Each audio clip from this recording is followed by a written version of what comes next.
तो last class से जो अपना बचा हुआ था अपन आज उसको आगे लेकर चलते हैं। और टॉपिक था ब्रीडिंग किस तरीके से एनहांस करना, है ना, या ब्रीड क्या होता है।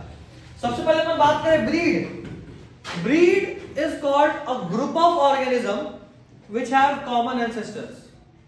एक ही स्पीसीज के, याद रखना एक ही स्पीसीज भी होने चाहिए, एक ही स्पीसीज के वो ग्रुप ऑफ ऑर्गेनिज्म जिनके एंसेस्टर्स कॉमन हो, जिन सबके पूर्वज कॉमन हो, उसको क्या बोलते हैं, ब्रीड।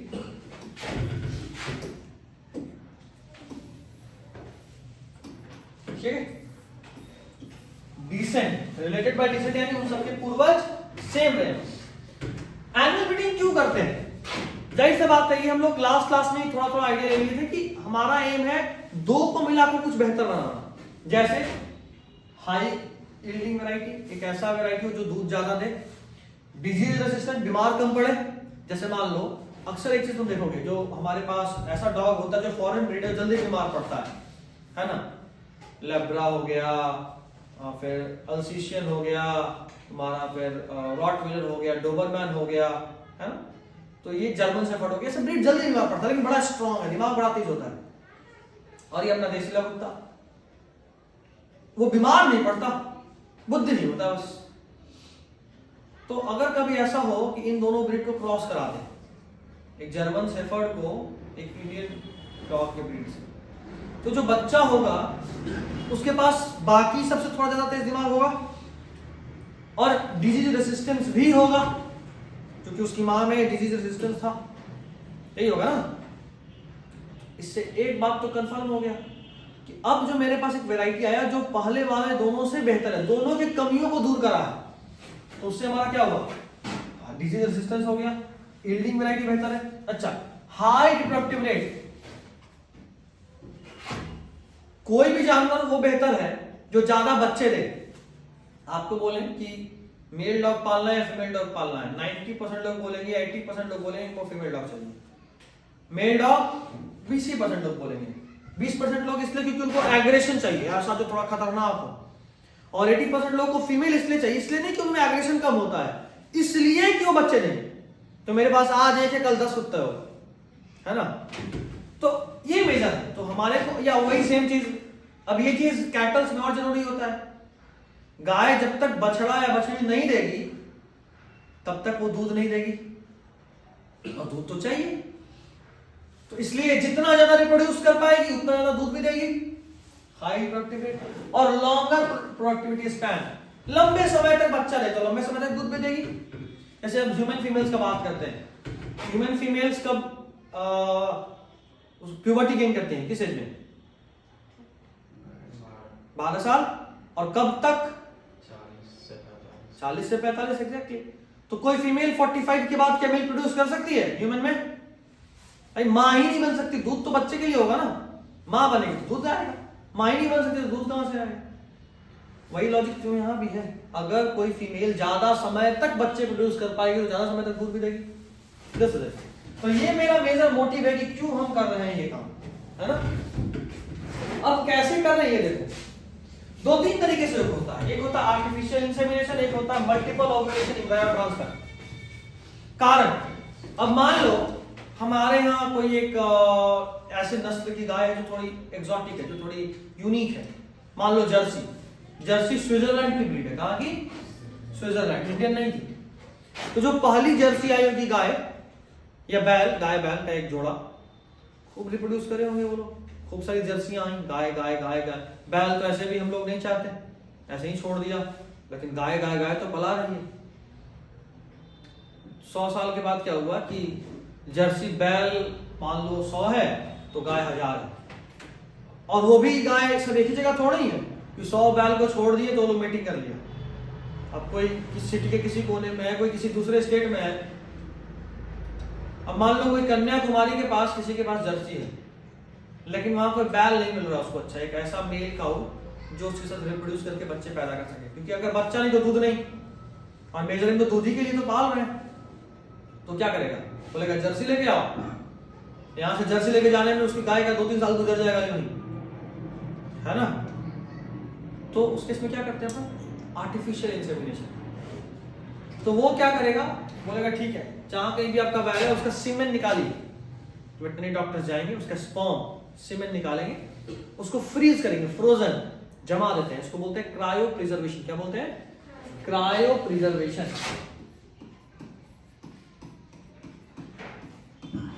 ये हम आपको बताए थे कि कोई भी चीज ठंडे जगह में जम जाता है और जम के बहुत लंबे समय तक प्रिजर्व करा जा सकता है, तो क्रायो प्रिजर्वेशन से उसको प्रिजर्व कर लीजिए।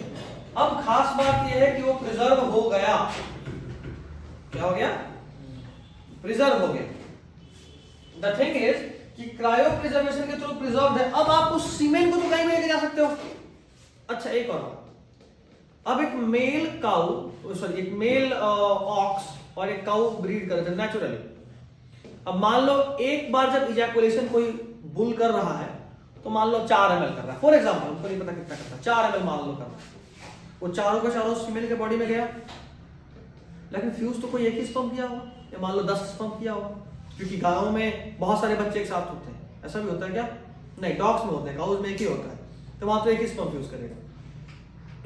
अब मुद्दे का बात यह है कि बाकी सारा स्पर्म तो बेकार ही हो गया, लेकिन अगर हम आर्टिफिशियली उसके से सेमेन निकाल रहे हैं, हमको पता है 0.5 ml मेरा काम कर देगा, हमने क्या करा, एक इंजेक्शन लिया, इंजेक्शन के थ्रू सीधा एक के पास स्पर्म डाल दिया, तो 0.5 ml से काउ प्रेग्नेंट हो गई। तो एक तो प्रेगनेंसी रेट भी बढ़ गया और एक बुल से हम बहुत सारे काउस को प्रेग्नेंट कर सकते हैं, इंसेमिनेट कर सकते हैं ना।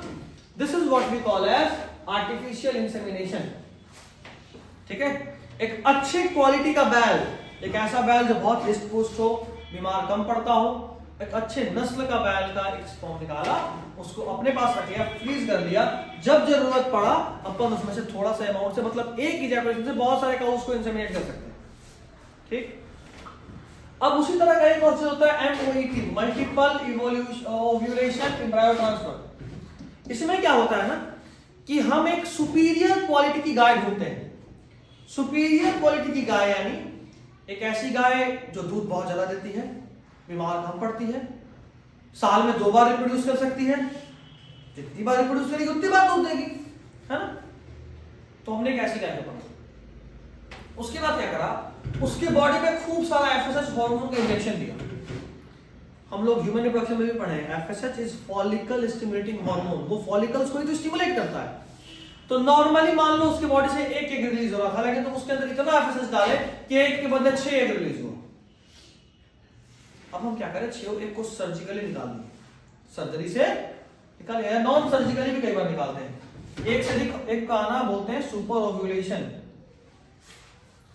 अच्छा, उसके बाद क्या करते हैं, सर्जिकली निकाल लिया, इन विट्रो फर्टिलाइज कराया और सरोगेट मदर में डाल दिया। एक तो ये तरीका होता है। एक और तरीका क्या होता है कि उसमें खूब सारा एग आया, 6 एग 8 एग आया, उसके बाद उसको नॉर्मल मेटिंग होने दी किसी बैल से, हेल्दी इलाइट किस्म का, मतलब अच्छा ब्रीड का होने दिया उसका ब्रीडिंग। अब जब जाहिर सी बात है इंसेमिनेशन हुआ है, फर्टिलाइजेशन हुआ है, तो इंसेमिनेशन के बाद फर्टिलाइजेशन, फिर एम्ब्रायो बनेगा।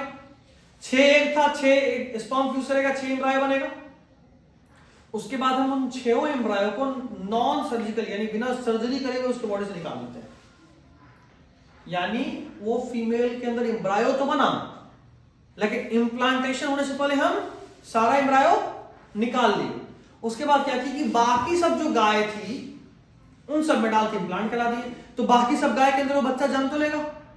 लेकिन खास बात क्या है, वो गाय जो जन्म लेने वाला बच्चा वो असल में उस गाय का है क्या? सरोगेट मदर किसको बोलते हैं? ये कोई फीमेल है और ये कोई दूसरी फीमेल है। ये फीमेल खूब सारा एग प्रोड्यूस कर दी, ठीक है, उसके बाद यही फर्टिलाइजेशन भी करी मेल के साथ, तो खूब सारा एग, खूब सारा जाइगोट बन गया। क्या बन गया? इस जाइगोट को यहां से एक्सट्रैक्ट करें और एक फीमेल के अंदर एक जाइगोट डाल दी। अब ये जो मां बनी इसके अंदर क्या इसका एग है? नहीं, किसका? इसके वाले का एग है। तो इसीलिए इसको बोलते हैं सरोगेसी, सरोगेट मदर। ये हमारे यहाँ इंडिया में भी, मतलब ह्यूमंस में भी होता है, किराए पे कोख देना इसको बोलते हैं, है ना? कोख यानी यूट्रस, हमारा बच्चा नहीं है, किसी और का बच्चा बस मेरे पेट में पल रहा है।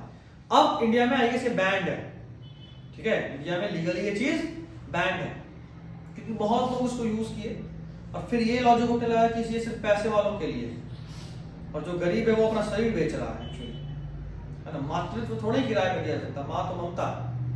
और ऐसा बहुत सुपरस्टार जैसे शाहरुख खान इसमें छोटा वाला बेटा क्या नाम है, अबराम, वो भी सरोगेसी से सरोगेट मदर्स के थ्रू जन्म लिया है।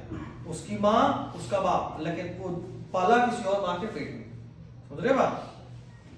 तो ये होता है यहाँ पे भी यही करते हैं। उसके बाद फिर जो आया सो किसी सरोगेट मदर के अंदर छोड़ दी। उससे क्या हुआ कि ये जो मेरी सुपीरियर क्वालिटी की फीमेल थी ये प्रेग्नेंट तो हुई नहीं अभी, क्योंकि सारे एम्ब्रियो तो निकाल लिए थे, तो इसको हम फिर से एफएसएच वाला हार्मोन देके और एक निकलवा सकते हैं, समझ रहे बात। तो इससे हम क्या होगा कि जो इंफीरियर क्वालिटीज के कैटल्स हैं उनका नंबर कम होगा और सुपीरियर क्वालिटी का नंबर बढ़ेगा। तो ये एक टेक्निक है, एक बार रीड करिए।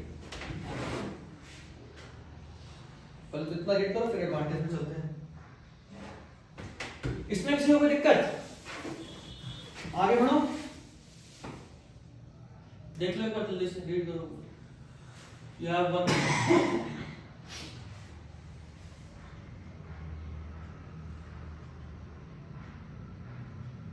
हो गया।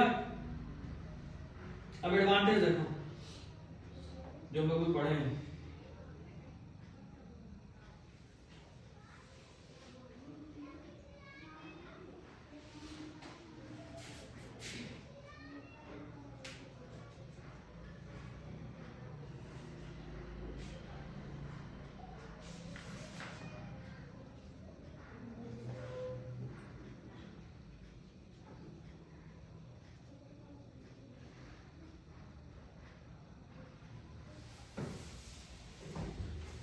देख रहे हो एडवांटेज, जाहिर सा बात है ज्यादा चांस ऑफ फर्टिलाइजेशन है, इकोनॉमिकली बहुत रिलेवेंट है, एक बैल से बहुत सारे गाय को फर्टिलाइज कर सकते हो और इसमें नॉर्मल मेटिंग में जो प्रॉब्लम आता है उसको ओवरकम कर सकता है।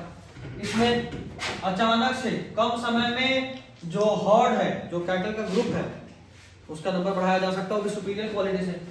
जेनेटिक मदर अगले राउंड ऑफ सुपर ओवुलेशन के लिए अवेलेबल थी क्योंकि वो तो प्रेग्नेंट हुई नहीं थी। कुछ डिसएडवांटेज भी है, जैसे इसमें सक्सेस रेट बहुत कम है आर्टिफिशियल इंसेमिनेशन में। क्यों? सक्सेस रेट कम होने का कारण ये है कि जाहिर सी बात है आपने उसके एक सेमेन का जो मान लो 4 ml सेमेन था उसने 4 काऊ को फर्टिलाइज करा, तो कहां उसके बॉडी में पहले 4 जा रहा था 4 ml, अब सिर्फ 1 ml जा रहा है, तो आप कम भेज रहे हो इसलिए चांसेस थोड़ा कम हो जाता है, ठीक है। और दूसरा ये वाला जो टेक्निक था मल्टीपल ओव्यूलेशन, ये फिश और बर्ड पे एप्लीकेबल नहीं, सिर्फ कैटल पे एप्लीकेबल है, गाय भैंस पे, ठीक है। एक और बात है MOET कैटल मेयर, घोड़ी, भेड़ और रैबिट। अच्छा रैबिट भी पालते हैं क्या हम लोग? नहीं, अपने फायदे के लिए पालते तो कुत्ता भी। फायदा क्या होता है रैबिट से? रैबिट से क्या मिलता है? कुछ खास? क्या? कुछ नहीं, नहीं, रैबिट से मीट मिलता है, रैबिट का मीट खाया जाता है। और दूसरा, मीट तो बहुत कम यूज में है, दूसरा उससे ऊन मिलता है, ऊन, हाई क्वालिटी ऊन, ठीक है। उसके अलावा शहतूश का नाम सुने हो? शहतूश ये रैबिट से मिलता है। भेड़ से ऊन मिलता है ना, लेकिन सुपीरियर क्वालिटी का जो ऊन है वो उससे मिलता है। पश्मीना किसका वैरायटी है? पश्मीना सुने? पश्मीना गोट, पश्मीना का भी ऊन आता है, बकरी का वैरायटी है। और एक टिबेटियन एंटीलोप से भी मिलता है, दुनिया का सबसे महंगा ऊन, सबसे महंगा ऊन। तो इस बात आगे सुनोगे, अब क्या ही सुनोगे, अब तो भाई सुन लो। तो रैबिट को भी अपन यूज करते हैं। अच्छा, सुपीरियर गाय का क्या मतलब? जो ज्यादा दूध दे। और सुपीरियर बैल का क्या मतलब? जिसका मीट थोड़ा सा पतला हो और थोड़ा चर्बी कम हो, हेल्दी। इन्हें ही मोटा के बोलते लोग है ना, हेल्दी, हिस्ट पुष्ट होना चाहिए, ठीक है। आज के समय में हम लोग सेलेक्टिव ब्रीडिंग भी करते हैं, हाइब्रिडाइजेशन। देखो बहुत लंबे समय से हम लोग को एक चीज तो पता था कि अगर आपको गाय भैंस का ब्रीड बढ़ाना है तो आप 2 अलग अलग वैरायटीज को मिला दीजिए, है ना। ये नॉर्मल हम भी अभी तो पढ़े थे थोड़ा दिन पहले कि एक देसी कुत्ता और एक हाइब्रिड, मतलब हाइब्रिड है नहीं तो कोई फॉरेन ब्रीड को क्रॉस कर दो, एक ऐसा बच्चा जन्म लेगा जिसमें दोनों का कैरेक्टर होगा। तो ये तो हमको बहुत पहले से पता था, सदियों सदियों से, कि माँ और बाप का कैरेक्टर बच्चे में जाता है। तो अगर आपको थोड़ा बेहतर कैरेक्टर चाहिए तो माँ बाप थोड़ा बेहतर रखो, सुपीरियर क्वालिटी। इस चीज को अपन यूज करते थे कैटस बहुत लंबे समय से। दो तरह का ब्रीडिंग होता है, एक होता है इन ब्रीडिंग, एक होता है आउट ब्रीडिंग।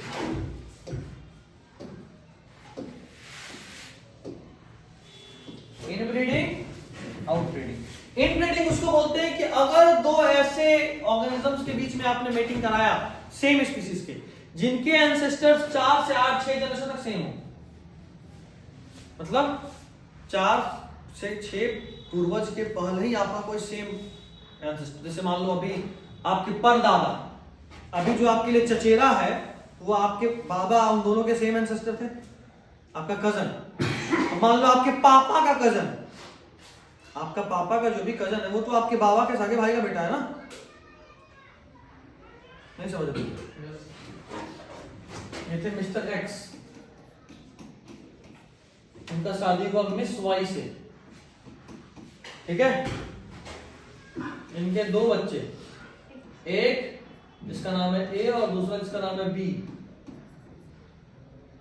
ए का शादी हुआ मान लो एल से, बी का शादी हुआ एम से। इन दोनों के भी 2 बच्चे, सी, डी और ई। इन दोनों के भी कुछ बच्चे हैं भाई, 2 ही हैं, मान लो एफ और जे। अब ये बताओ हमको, ये दोनों के एंसेस्टर्स कॉमन यहीं पे मिल गए, लेकिन डी और एफ के कॉमन एंसेस्टर्स कहां पे हैं?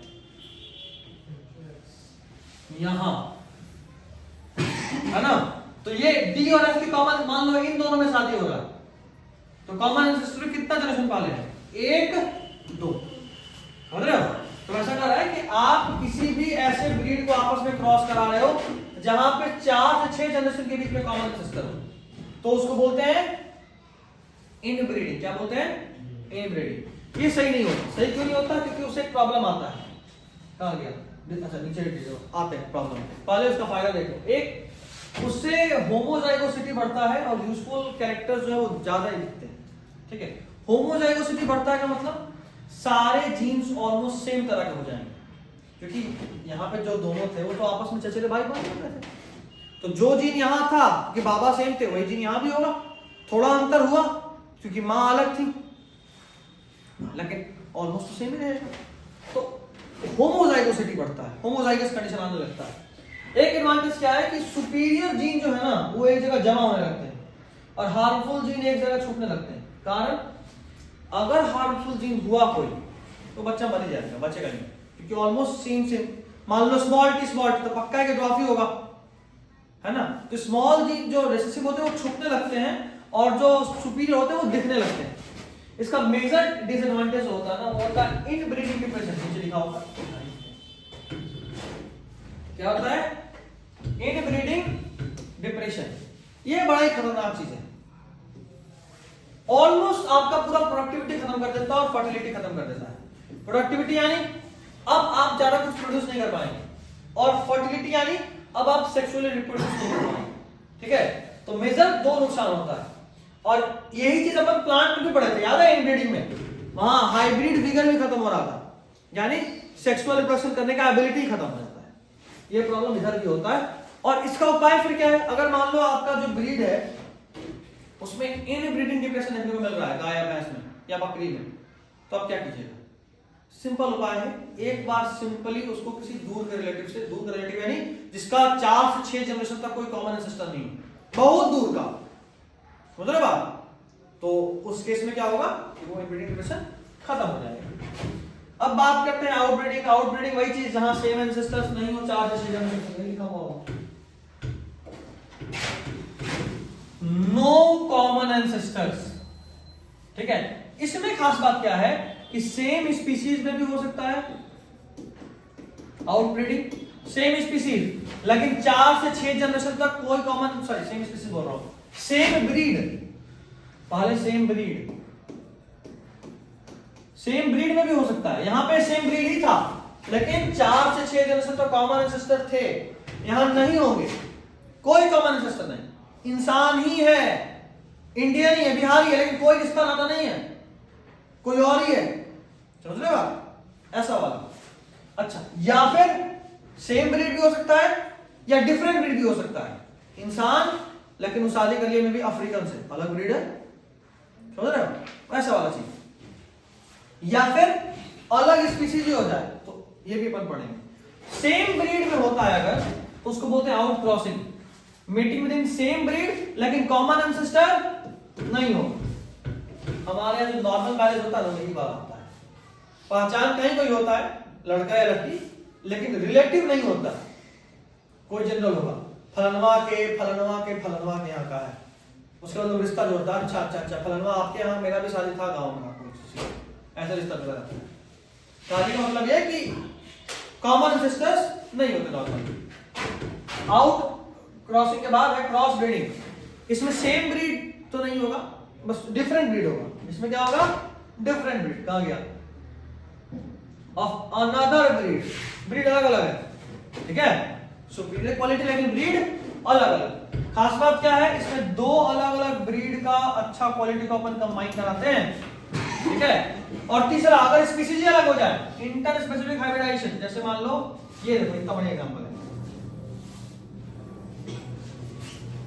मेल डंकी और फीमेल हॉर्स। डंकी यानी खच्चर, सॉरी खच्चर बोल रहा हूं, गधा, और हॉर्स यानी घोड़ा। तो मेल डंकी है ये मेल, और हॉर्स फीमेल होगी। उस केस में जो बच्चा बनेगा वो बनेगा म्यूल, खच्चर। ये कैसा होता है? स्टेराइल, यानी अब ये रिप्रोड्यूस नहीं कर सकता। 11th में आप पढ़े होंगे थ्योरी बायोलॉजिकल चीज, जब भी कोई दो स्पीशीज को अपन मिलाते हैं ना, तो जो बच्चा बनता है एक या तो मर जाएगा, या अगर किसी तरह बचा लिए तो फिर वो आगे रिप्रोड्यूस पक्का नहीं कर सकता। सिर्फ दो ही एक्सेप्शन है, लाइगर और टाइगॉन। लायन और टाइगर का जो बच्चा होता है ना, वो सिर्फ फर्टाइल होता है। बाकी कोई भी दो स्पीशीज अगर होगा तो वो फर्टाइल नहीं होगा। तो यहां पे डंकी एक, एस अलग गधा अलग स्पीशीज, हॉर्स घोड़ा अलग स्पीशीज, अलग अलग स्पीशीज है, म्यूल क्या है? स्टेराइल। तो इस दुनिया में जितने भी खच्चर है ना, सब इन दोनों को मिला के बनाया। ऐसा नहीं कि खच्चर शादी करके खच्चर का बच्चा खच्चर ना, खच्चर कैन नॉट रिप्रोड्यूस। एडवांटेज देख लो आउट क्रॉसिंग का। आउट क्रॉसिंग जैसे अभी हम बताए थे कि अगर कभी इनब्रीडिंग डिप्रेशन हो जाए तो एक के बाद में सब ठीक हो जाता है। Single out cross helps in increase productivity of animal below average. इससे ग्रोथ रेट भी बढ़ जाता है और मिल्क प्रोडक्शन भी बढ़ जाता है, क्योंकि milk production is directly related कि कितना ज्यादा सेक्सुअली एक्टिव है। दूध तभी बनेगा जब बच्चा जन्म लेगा। तो दूध बनना इज नथिंग अनकॉमन, मिल्क बनना इज लाइक रिप्रोडक्शन, सीधा सीधा रिप्रोडक्शन से रिलेटेड, ठीक है। इसका एडवांटेज अलग अलग ब्रीड के होने से हम थोड़ा सुपीरियर क्वालिटी का ब्रीड बनाते हैं। एग्जांपल आपको याद रखना है, एक मैरिनो रैम्स एक मेल है, ये सिप का ब्रीड है। इसका सिप का मैरिनो रैम्स एक ब्रीड है, और एक बीकानेरी ईवी, ईवी यानी फीमेल सिप, रैम नहीं, इसको तो वही बोलते तो नाम ही। इससे जो पहला एक ब्रीड बना उसका नाम था हिसार डेल, ये पंजाब में बना था। कहां बना था? पंजाब में। आपको याद रखना है, सिंपल याद रखना है। मैरिनो रैम्स और बीकानेरी ईवी को मिलाकर बनाए थे हिसार डेल, दैट्स इट। एक और चीज है जो हम भी आपको बताएं, ठीक है। तो this was all about animal husbandry. अगला चैप्टर अपन स्टार्ट करेंगे strategies for food production in plants.